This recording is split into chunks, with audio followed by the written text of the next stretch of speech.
Pekný deň vám prajem, moje meno je Ľuboš Tvrdoň zo spoločnosti Elman.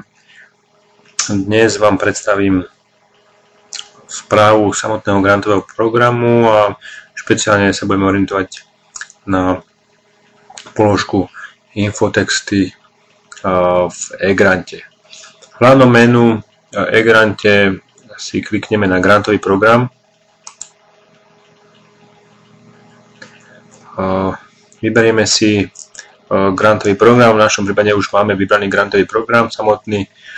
Klikneme si na infotexty.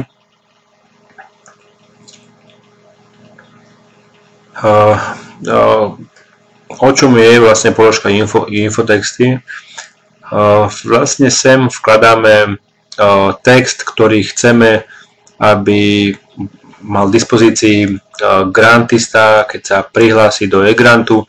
To znamená, štandardne sa tam vkladajú základné pravidlá grantového programu, kto môže žiadať také informácie, kto môže žiadať o grant, kto sa môže zapojiť,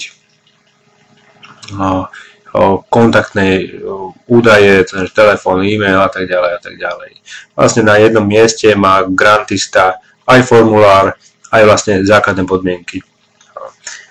Vkladáme to do okna Infotext pre žiadateľa na úvodnú stránku, že keď niečo kopírujeme, v prípade, že to máte napísané vo Worde a chcete to prekopírovať do e-grantu, tak nezabudajte použiť túto linku, vložiť z Wordu, pretože v prípade, že by ste to nalepili priamo do e-grantu, nezobrazovalo by sa to korektne, aby vám volali grantisti, že to nie je možné vidieť, takže vždy z Wordu to vkladať cez túto linku. Tuto vlastne nalepíte text, ktorý tam chcete mať a dáte vložiť. Pod týmto oknom máme ďalšie dve ešte.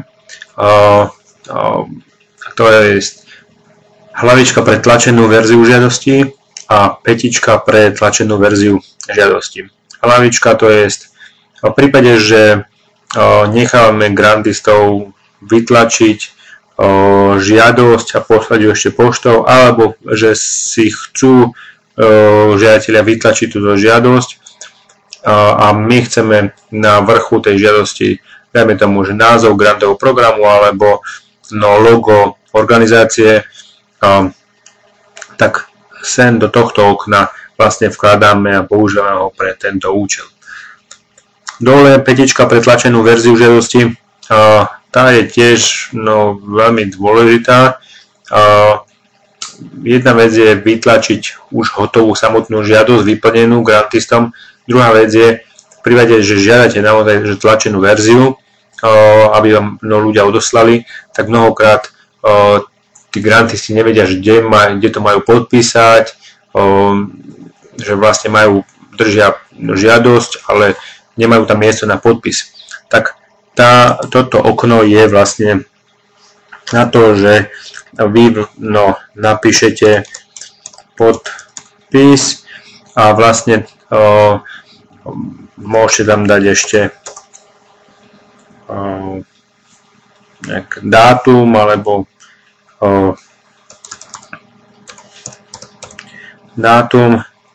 a tieto údaje sa vlastne vytlačia na tlačenej verzii žiadosti. To znamená, žiadateľ na zadnej strane uvidí nadpis podpis, uvidí dátum a vlastne to len podpíše pri týchto položkách, vypíše dátum, kedy to vytlačil a vypísal. Následne to uložíte a je to. Prílohy sú veľmi jednoduché. Mnohokrát nadácie alebo organizácie umožňujú stiahnuť si zo svojho webu logo organizácie alebo logo programu alebo nejaký manuál, tak prílohy sú na to. To znamená, že môžete uploadnúť akýkoľvek súbor do eGrantu a tým pádom bude mať k dispozícii aj grantista. Napíšete názov, prílohy, dáte jej popis, čo obsahuje a dáte nahrať. Môžete ešte zvoliť poradie, to znamená, v prípade, že tam dávate viac príloh, môžete určiť poradie, ktoré by malo byť na prvom mieste a tak ďalej. V prípade, že vkladáte logo, tak tu je položka obrázok, kliknite na to a vlastne načítate do toho samotné to logo. Na záver dáte uložiť.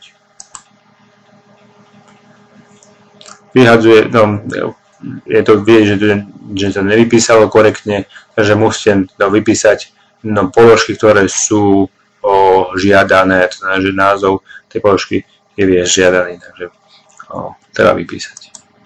Ďakujem.